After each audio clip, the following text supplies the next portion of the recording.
ఇప్పుడు మన college students ఉంటారు కదా సార్. సో వాళ్ళ సైడ్ నుంచి వాళ్ళు అంటే మిమ్మల్ని అంటే ఏ విధంగా వాళ్ళు ఇబ్బంది పెడుతూ ఉంటారు సార్? అంటే ఇప్పుడు మన రైళ్ళు చేసుకుంటే హెల్మెట్లు పెట్టుకుంటూ ఉంటారు కదా సార్. ఇబ్బంది పెట్టడం అంటే ఏమి ఉండదండి. జనరల్గా కాలేజ్ స్టూడెంట్స్ అంటే బిలో 18 ఇయర్స్ ఎవరు కూడా బైక్స్ రైడ్ చేయడానికి లేదు. 18 ఇయర్స్ దాటిన తర్వాత వెంటనే కూడా డ్రైవింగ్ లైసెన్స్కి అప్లై చేయాలి, ఎల్ఎల్ఆర్ తీసుకోవాలి. ఎల్ఎల్ఆర్ కూడా నడిపేటప్పుడు ఎప్పుడు కూడా నాకు ఎల్ఎల్ఆర్ ఉందని చెప్తూ ఉంటారు. ఎల్ఎల్ఆర్ ఉంది అని అంటే ఇట్ మీన్స్ మళ్ళీ ఆ 3 months ఎంత టైం పెడతారో ఆ టైం తర్వాత మీరు వెంటనే డిఎల్ తీసుకోవాలి.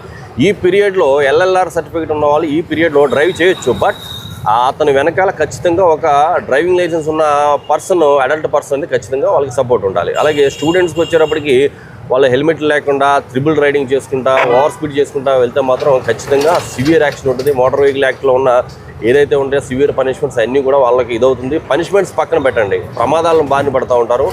అలాంటిది జరిగేది ఏది కూడా మనం జరగకుండా ఉండే నిమిత్తం ప్రతిదీ కూడా ప్రివెంటివ్ యాక్షన్ అనేది తీసుకుంటాం. అలాగే అవేర్నెస్